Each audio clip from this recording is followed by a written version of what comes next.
天崩地陷，万骑金甲，太云围攻。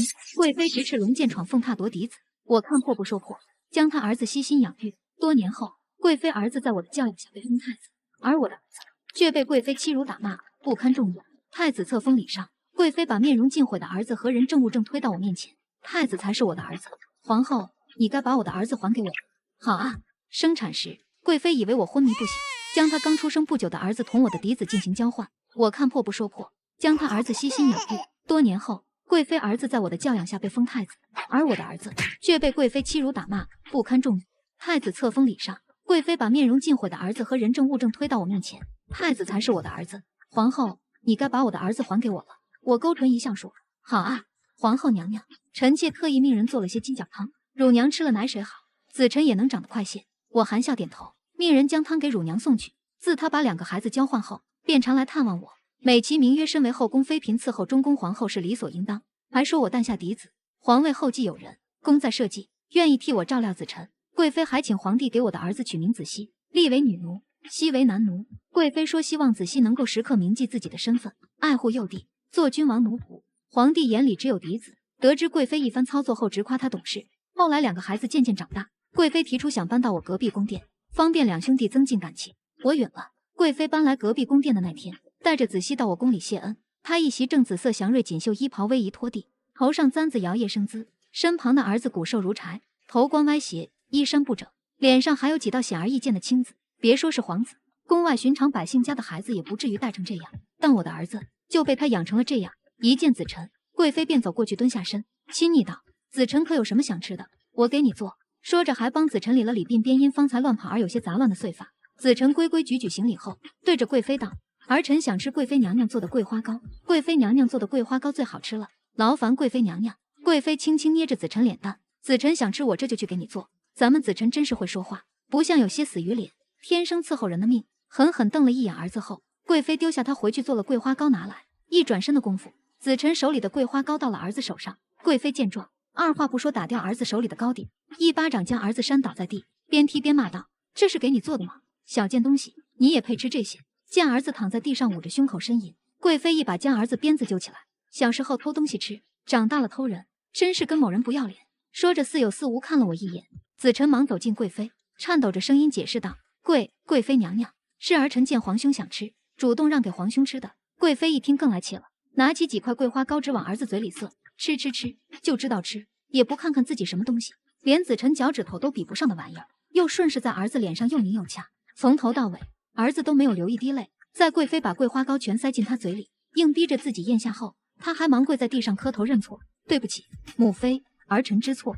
从儿子记事起到现在，这是他每天都要做的事。这样的场景我撞见过几次，皇上正巧赶来，撞见这一幕，怒喝道：贵妃，你放肆！子熙身为皇子，岂容你如此虐待？贵妃不在意的附身请安说，他就喜欢臣妾这样对他，没办法，天生贱命，站在那里跟个索命鬼一样，哪比得上子臣殿下？看着就晦气恶心。贵妃对着儿子呸一声，又笑着朝子臣招招手：子臣不怕，来，到我这儿来，娘娘有礼物送给你。见子臣躲在我身后，贵妃主动上前走近子臣。前些日子皇上赏了我一件貂皮，我用它做了一件小背心，子臣穿上它去上书房就不会冷了。贵妃脸上满是笑意，将盒子里的背心拿出来给子臣展示。子臣看看喜不喜欢？娘娘特意选了你最喜欢的黄色布料，多谢贵妃娘娘。到底是小孩子。子臣行礼后便拿着小背心爱不释手，在自己身上比划。地上的儿子见状，起身走进贵妃，怯生生道：母妃，儿臣也冷，可不可以给儿臣也做一件暖和的衣裳？我这才仔细去看儿子身上的冬衣，看着虽暖，但里面的棉花却都跑空了。衣裳小的蜷起胳膊都遮不住手腕，下身更是短的只能挡住膝盖，脚上一双前后都被磨破的鞋子，还是夏天穿的。贵妃眼一横：做什么做？你身上穿的不是有吗？烦死人了，穿那么厚你还冷？来，我告诉你什么是冷。说着就上前去解儿子身上的冬衣，衣领被扒开，露出里面伤痕累累的肌肤。子臣抬头看我：母后，要不儿臣这件就送给皇兄吧。皇兄穿的好单薄。我没应声，从始至终我都没插手阻拦他责骂儿子。贵妃听见后停下手中动作：子臣你别管他，他呀就是犯贱，有衣裳不穿，故意穿这么少想骗你身上那件呢。够了！皇上不满，再次出声，大约是怕皇上责罚。贵妃拽着儿子匆匆离去。夜里，隔壁传来孩童撕心裂肺般的哭喊声。几日后，儿子生辰，贵妃做了一碗长寿面给子臣送来。娘娘，皇兄怎么没来？儿臣还有礼物要送给他。贵妃一脸不屑道：“那个小贱种啊！昨日我拿鞭子抽他，栽到炭盆里破了相，如今正在床上躺着呢。”贵妃一脸幸灾乐祸，好像儿子受伤对她来说是件天大的喜事。见皇帝脸色一沉，忙转移话题走近子臣道：“咱们子臣吃了一定会长命百岁的。”子臣依旧规规矩矩向贵妃行礼道谢：“儿臣多谢贵妃娘娘。”子臣嗓音有些沙哑，话音刚落便打了几个喷嚏。贵妃脸色瞬间一变，皇后娘娘处理后宫事宜虽日理万机，但子臣毕竟是皇上唯一嫡子，他若是有个好歹，您担当得起吗？我云淡风轻道：“小孩子偶感风寒罢了，常有的事。再说了，子熙不也时常磕磕碰碰吗？贵妃经常殴打儿子的事，皇上不知道，我让人瞒得很好。子臣金枝玉叶，哪里是那个上不了台面的剑？”贵妃有些激动，察觉到皇上也在一旁且面带不悦后，忙换了种说法：“臣妾的意思是，皇后娘娘身子弱，子臣从娘胎里出来，难免沾染了一些，须得精心将养才是。”皇上看向贵妃，眉心微蹙：“哼，你还是先操心操心自己吧，整日铺张浪费的，别将坏了子熙。听闻前日你将刚做好的一盘桂花糕打翻在地，子臣觉得浪费。听闻前日你将刚做好的一盘桂花糕打翻在地，子臣觉得浪费。这2日一大早便跟着工人去城楼上喂过往的鸟雀。”贵妃一脸不可置信，蹲下身问道：“子臣实话告诉娘娘，是因为去给鸟雀喂食才感染风寒的吗？”子臣点点头：“贵妃娘娘，那些糕点掉地上实在可惜，是儿臣要去给鸟雀喂食的。偶感风寒不关母后的事。”贵妃见状也不好再多说什么，拿过长寿面亲自喂子臣吃。等皇上一走，贵妃便对着子臣语重心长道：“鸟兽而已，跟那些伺候我们的下人一样，都是贱命一条。子臣往后不用去管他们死活。你是未来的皇上，什么人都比不上你金贵，这些事就让皇后跟皇上操心就是了。”子臣不赞同地说：“可是贵妃娘娘，师父说过，强本而节用，则天不能贫，众生万物都是平等的。”贵妃不再同子臣争辩，而是看着子臣一脸宠溺道：“过些日子也到我们子臣当小寿星了，可有什么想要的？娘娘一定想办法帮子臣弄到。儿臣身在皇家，享万民供养，吃穿用度已经够好了，没有什么想要的。儿臣只希望和亲海晏，时和岁丰。”贵妃满脸笑意：“娘娘和子臣一样，都有这个心愿呢。子臣这样爱国爱民，以后长大了一定会是一位好皇帝的。等到时候，子臣就会明白我的良苦用心了。”说着眼含温柔抚摸子臣发丝，我意味深长看向贵妃：“良苦用心吗？真巧，我对你也是良苦用心呢。”贵妃对子臣的用心程度远胜于我，整个皇宫的人都知道，自儿子跌入炭盆破相后，贵妃便很少让他出现在人前，尤其是我和皇上眼前。皇帝偶尔想起问及儿子近况，贵妃都是一副鄙夷模样，那个扶不起的阿斗，不知道又在哪躲懒了。皇上只管操心子臣，不用管他，直到子臣成年被封太子。我一手操持的册封典礼上，贵妃带着面容尽毁的儿子出现在我面前，当着满朝文武面前，她带着一群人向我跪下求情：“皇后娘娘，当年臣妾是在您宫中生下孩子，臣妾记得那孩子刚出生时，嬷嬷和太医都说皇子胸口有一紫色胎记。后来臣妾发现子熙胸口没了那紫色胎记，只当刚出生的孩子身上难免有些印记，时间一久便没了。直到前几日，臣妾听见给太子送储君服饰的工人闲谈时说，太子胸口有一紫色胎记。臣妾当下便起了疑心，命人找到了当年的接生嬷嬷和太医，他们都说太子出生时身上并无任何胎记。娘娘，子臣才是臣妾的儿子，求您把他还给我吧。”说着泪流满面，不停向我磕头，甚至还可怜愧疚地看着子臣，好像10几年来他才是那个受尽苦楚的可怜人。瞬间群臣躁动，这不是强人所难吗？皇后娘娘用尽心血养育出的国之储君，如今却要认别人当母亲，可不是吗？养了多年，就算不是亲生，那也等同亲生啊。若是太子生母换了人，那这皇后之位谁来当可就说不准了。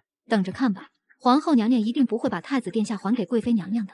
一边是中宫嫡出，才华横溢，君王委以重任的太子，另一边是资质平庸，胸无点墨，不被重视毁容的庶出皇子。傻子才会同意换回来吧？可我却亲手扶起贵妃，当着众人的面，端庄优雅道：“这么多年，真是苦了贵妃了。可能是产婆报错了，那就还给你吧。”一时间，朝臣唏嘘不已，贵妃也一脸震惊看向我。她大概没料到我这么容易就同意了。比起我的明事理，皇帝反而有些不赞同。皇后，你在胡说些什么？贵妃只是拿出当年的人证和胎记，是真是假还有待商榷。事关皇嗣，你怎可如此草率就相信？太后也在一旁劝道：“皇帝所言不无道理。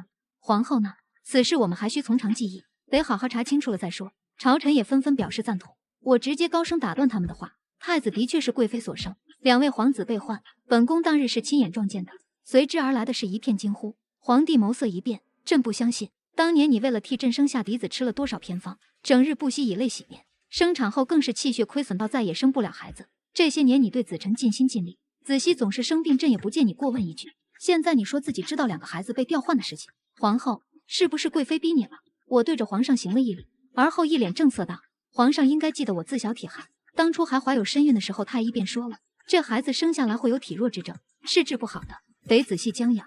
谁脉象薄弱，您一试便知。太后听闻，当即命人去太医院查当年的生产记录，又请太医来为2位皇子把脉，果然同我说的一模一样。太子脉象强劲有力，而子熙脉象薄弱，显然是从娘胎里带出来的。皇上气得脸都在颤抖，指着我气冲冲道：皇后，你简直枉为人母！你明明知道子熙才是我们的孩子，为何不告诉朕？害得朕忽视子熙多年，朝臣也跟着皇上开始指责我。这世上怎么会有这样狠心的母亲？我可是听说贵妃娘娘对大皇子不管不顾，打骂挨饿是常有的事儿。皇后娘娘身为中宫之主，明知自己孩子过得不好也不加以照拂。大皇子脸上留疤无缘皇位都是他一手造成的，哀家当初真是瞎了眼，竟让皇帝娶了你这个毒妇。皇帝给哀家废了他这个皇后。讽刺谴责的声音此起彼伏，朝臣对我再没了往日的尊崇与敬仰。贵妃身后的儿子也一脸怨恨看着我，见我看向他，忍着泪水冲我恶狠狠道：你这个恶毒的女人，我永远都不会原谅你。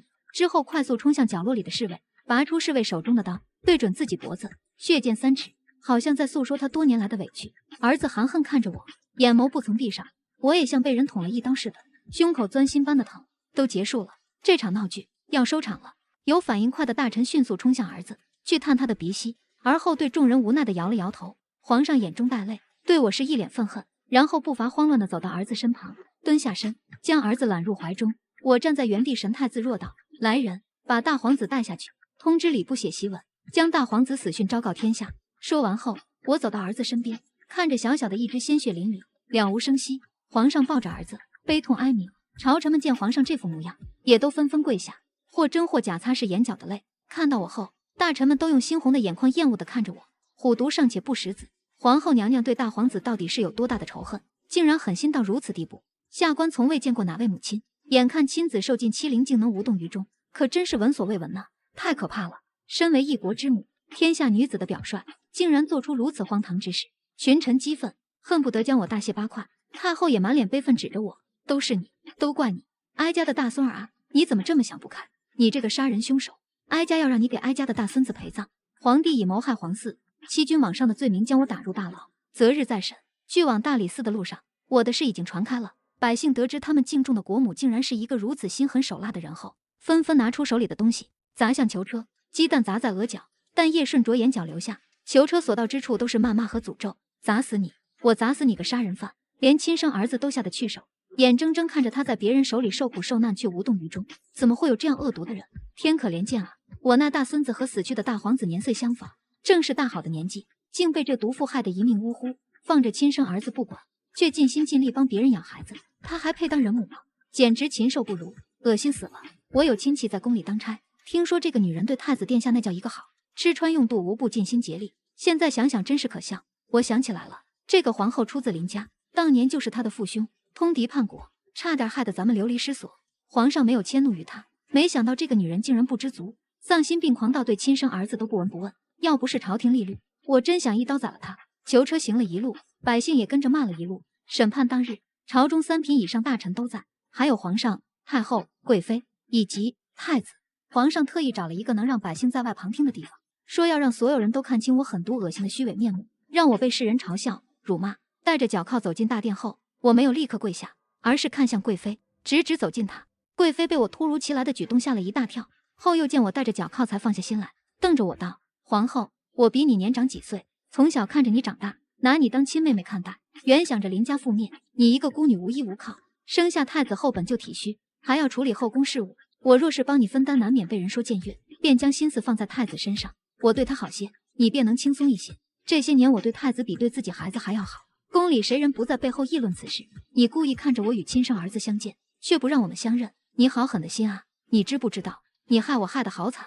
贵妃哭得伤心欲绝，把委屈表现得淋漓尽致。最后了，她还在扮演无辜，好像儿子的死是我一人造成的，多年骨肉分离的痛只有她一人承受似的，全然忘了自己才是那个罪魁祸首，把全部的错都归咎在我一人身上。我冷眼看着她，嗤笑道：别在这骗人了，你不是一直都在等着今天这样的局面吗？贵妃脸色瞬间一变，而后又恢复如常。她看着我，眸子里闪过一丝狠厉，你在胡说八道些什么？怎么把我拉下水？你就是无辜的了。我告诉你，不管你如何攀咬，都洗脱不了自己谋害皇嗣、欺君罔上的罪名。贵妃一番言论，在场官员和百姓都纷纷点头表示赞同，真是骇人听闻呐！辅佐过3位帝王的李大人对着我连连叹息，杀了她！这种女人应该斩首示众，斩首示众！殿外的百姓也跟着叫喊起来。大理寺卿一拍惊堂木，冷声道：“皇后娘娘，对于为何明知大皇子与太子被替换却选择隐瞒的事情，您若是不从实招来，下官可就要用刑了。因为皇上还没有下废后诏书，我依旧被尊称为皇后。”见大理寺卿准备询问皇上，我打断道：“不必了，我现在就能如实招来。”得到皇上准许后，大理寺卿命人拿出笔墨纸砚来记录，而后才开始审问，请娘娘将太子殿下与大皇子当年被换一事的细节仔细说来。我慢慢回忆道：“当年我生大皇子时大出血，整个太医院竭尽全力才保全我们母子的性命。那晚，大皇子和乳娘都睡在我房里，我见乳娘趴在摇篮边睡熟了，本想自己起身去看大皇子有没有盖好，谁知却亲眼看见贵妃抱着太子进来，将2位皇子偷偷交换。”大理寺卿继续问道：“那之后呢？皇后娘娘是怎么确定贵妃娘娘调换了2位皇子，而不是将皇子归还回来？”我看向贵妃继续说：“我跟了上去，看到贵妃让嬷嬷们给太子洗澡，一位嬷嬷的指甲不小心将太子后背划了一道小口，不停向贵妃求饶。贵妃亲口说，她好不容易换来太子，谁要是敢伤害她，要让所有人陪葬。所以太子的后背处现在都还有那道伤疤。”皇上听后满脸怒气看向贵妃，眼神跟刀子似的。朝臣和百姓也一阵惊讶，所以这整件事情的幕后真凶是贵妃娘娘。我总算明白为什么贵妃娘娘对太子殿下要比对自己孩子还要好了，合着她一早就清楚谁才是亲生的啊，太歹毒了吧！难怪她对大皇子从不上心，大皇子真可怜。皇上的脸色已经难看的不知道用什么来形容了，他盯着我，像盯一个有着深仇大恨的仇人。皇后，咱们夫妻多年，朕待你不薄吧？你明明知道朕有多想要一个嫡子的，这些年你看着朕忽视咱们的嫡子，把心思都放在太子身上，你到底是怎么想的？哪怕你在贵妃调换过后主动说出来，朕都不至于如此失望。皇上一副痛心疾首的模样，手在眼角擦了又擦。我不说话，只定定看着皇上，眼带嘲讽。大理寺卿见皇上已经难过的说不出话，便继续问道：“皇后娘娘如此行为的动机是什么？您已是中宫皇后，皇上又已重嫡子，2位皇子交换，对您没有任何好处啊。还有，您又为何等到现在才说出真相？”我想了想，挑眉道：“我再等一个时机。”大理寺卿迫不及待问道：“什么时机？”我侧头看向周围，所有人都一脸好奇，等着听我接下来的答案，而后自嘲一笑：“此刻就是最好的时机。”话落，我把目光对着贵妃，神色认真道：“从小到大，我都一直拿你当亲姐姐看待，哪怕你入宫，我也求皇上封你为贵妃，绝不让你受半点委屈。可你呢？你是怎么对我的？我一直都很好奇，你为何会这样对我？”贵妃听后好笑地看着我，一脸得意道：“什么狗屁亲如姐妹，你少在这里装蒜了。从小到大，你不过就是拿我在衬托你自己罢了。我貌不如你，才也逊色，哪怕苦苦练习多年引以为傲的舞蹈，也不如你跟着师傅练习几个月有成就。这就算了，我想着等以后成婚了，我贤惠持家，一定比你整日活蹦乱跳的幸子得夫家喜欢。可谁知你和我竟然嫁的是同一个人，你为妻我为妾。除了刚入宫那几日，皇上何曾正眼看过我？我不甘心。”贵妃双眼猩红，发了疯似的嚎叫着，像是饿狼扑食般狠狠盯着我。瞧着这个与自己一同长大的姐姐，我只觉得悲哀。所以你就要如此害我？贵妃的嚎叫声停止，紧接着是一阵大笑。对啊，我就是要让你破防崩溃，一辈子都恨我。你不是过得很如意吗？成为全天下最尊贵的女人，得皇上宠爱，还有一个当太子的儿子吗？我偏要让你过得不如意，让你发现尽心尽力养了多年的儿子，到头来竟不是自己亲生的。你还不知道吧？你的儿子就算那天不自杀，也活不了太久的。太医说他自娘胎里带出来的体弱之症，这些年又时常挨饿、挨打、挨冻，身体早就不行了，真是笑死我了。你没想到吧？贵妃说完，竟开始原地哼起歌来，仿佛大仇得报般，一脸轻松惬意。皇上见贵妃这副样子，脸色瞬间一变，对贵妃吼道：“你住嘴！朕当初就不该听皇后的，封你为贵妃，让你得意忘形。你就算再恨皇后，又为什么非要对2个孩子下手？子承和子熙多好的2个孩子啊，你忍心吗？”皇上气得浑身都在抖，见贵妃依旧一副不知悔改的得意模样，皇上拿起边上的惊堂木就往贵妃身上砸。若不是此刻朝臣都在，外面还有百姓围观，皇上估计恨不得当场冲过去对贵妃拳打脚踢。不止皇上，朝臣和百姓也极其愤怒。皇后娘娘就算明知太子殿下不是自己亲生儿子，好歹还尽心尽力将太子抚养长大。可贵妃呢？她是怎么对待大皇子的？一言不合就是打骂。大皇子的身体弱成如今这个样子，都是贵妃害的。听说当年皇后母族出事，贵妃和皇后的哥哥早已定亲，按理来说也要被问斩的，是皇后求情，她才有的后来百花宴被皇上看中。我还记得这个贵妃在后宫简直是嚣张跋扈，谁都不放在眼里，好几次皇上要给她降位分，都是皇后替她求情的。我也记得，听说她当时还不领情，说皇后假惺惺做戏给谁看呢？风向一转，朝臣和百姓都开始对着贵妃指责，贵妃倒不以为意，只冷冷一笑，朝皇上道：“你怪我做什么？难道罪魁祸首是我吗？2个孩子被交换，皇后却眼睁睁看着，什么都不做。我打骂子熙，她在跟前站着也一声不吭，任由我调换2个孩子，任由我虐待她的儿子，她就不恶毒吗？”贵妃的只言片语，所有人又将怒气都转向了我，就连皇上也顺着贵妃的话语，疑惑道：“皇后，朕记得你一向善良温婉，从不与人交恶，贵妃调换2个孩子是想报复你，那你呢？你那晚亲眼撞见后，明明可以阻止的，却为什么不闻不问，将错就错，让这2个孩子平白受了这么多苦？朕现在只想知道你的真实想法，到底是什么原因？朕不相信你是一个无缘无故就与人交恶的女子，是不是你有什么把柄在贵妃手上？没关系，你说出来，朕帮你，朕替你做主好不好？”太后见状，也一脸惋惜劝说道：“是啊，皇后，哀家当初选中你做儿媳妇，就是看中你宽容大度、友善温和，怎么如今你变成了这副模样？”我看向皇上满是不解的眸子，问道：“皇上，这些年你对我当真问心无愧吗？”皇上听后眼神一顿，面带疑惑道：“这是什么话？朕对你如何？难道你还不清楚吗？当初娶你时，朕就说过，这一生只会有你一位妻子，朕未来的太子也必须出自你腹中。这么多年你也看见了，朕对你的宠爱从未减少过半分。你若对朕有什么不满，大可以说出来啊，为什么非要用孩子来报复我呢？”皇上越说越深情，仿佛要将一腔真心掏出来给我看。我只苍凉一笑，而后看向他，沉声道：“是吗？那我问你，我父兄是怎么死的？”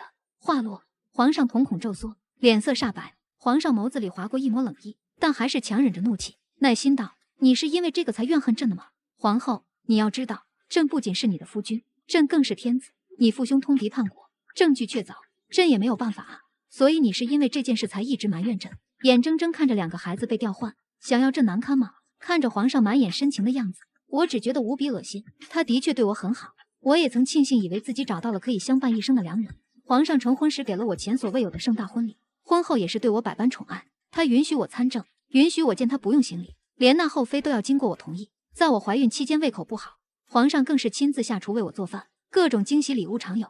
可这些旁人眼里所谓的好，不过因为我是邻家女。我起身对着朝臣道：“诸位，你们眼前这位英明的君主，他通敌叛国，勾结邻国陷害忠良，这样的君王，你们还敢效忠吗？”皇上听后眼神闪躲，吞吞吐吐道：“你少在这信口雌黄，眼见报复不了朕就反过来诬陷朕是吧？皇后，你也太小瞧朕了，朕是天子，朕的朝臣百姓岂会被你3言2语就给煽动？口说无凭，我也是时候让真相公之于众了。皇上不承认没关系，我这里有人证物证。”说完，我指着贵妃身后一位垂首低眉但身形高大的太监。那太监见状也不再装，而是挺直胸膛走到人前，掀开脸上的人皮面具，露出满是伤疤的狰狞面色。众人一惊，但还是从另一边没有疤痕的脸上认了出来。这是皇后娘娘的兄长林小将军啊！是啊，可当年林小将军不是畏罪自杀了吗？我看着哥哥满是沧桑的面容，含泪哽咽道：“当年九子夺嫡，皇上为了得到林家军的支持，装作对我爱慕不已。后来林家助他夺嫡成功，皇上眼见林家势大，又有一位入主中宫的皇后，便渐渐起了杀心。他勾结敌国陷害我父兄，又装出一副大义灭亲的样子，留住林家军只杀了我父兄。后来传出哥哥畏罪自杀的消息，那时我刚刚有孕，便想仗着身孕去求情，不曾想听见皇上与敌国使者勾结陷害我父兄的谈话。再后来，我寻到了身负重伤的哥哥和他手里皇上通敌叛国的证据，也知道了皇上对我的宠爱都是因为林家军，因为林家军认主，只认林氏子孙不认君王，所以他对我好，立我的儿子为太子。其实背地里早给太子下了慢性毒药。哥哥紧接着也向众人说出当年林氏通敌叛国的真相，并拿出证据。所以我在生产那日撞见贵妃调换2位皇子后，选择视而不见。惊不惊喜，意不意外？我等了这么多年，终于等到今天，让你也尝尝身败名裂、被万人唾弃的滋味。你为了林家军苦苦演戏多年，如今被人当众拆穿的滋味怎么样？不好受吧？皇上再也忍不住，眼底凶光毕露。毒妇，你敢算计朕，朕要你的命！皇上话音刚落，便掏出怀里的匕首向我捅来。哥哥反应最快，想冲过来替我挡住，但显然已经来不及。眼看匕首就要插入我腹部，千钧一发之际，贵妃冲过来死死拽住匕首，两手沾满了鲜血，仿佛感觉不到疼似的。皇上此时已经失去理智了，见贵妃拦住，想甩却甩不开，便就着贵妃的手巾一刀捅入贵妃腹部。太子上前抱住皇上，哥哥也赶过来挡在我身前。我一时间有些愣住，等反应过来时，贵妃身上的衣裙已经沾满了血。我蹲下身想止住血，可那些血就像源源不断的泉水似的，怎么也止不住。我实在没有想到贵妃会替我挡刀。她颤抖着伸出手，将手搭在我手上，声音低弱道：“姐姐，姐姐不知道你竟有这样的苦楚，多谢你把子辰视如己出。这些年我只顾着嫉妒你，算计你，不曾想你同我一样都无依无靠啊！对不起，你能原谅姐姐吗？”我还没来得及回答，贵妃便在我手里断了气。她闭眼前的最后一句话是：“下辈子我做你亲姐姐，好不好？”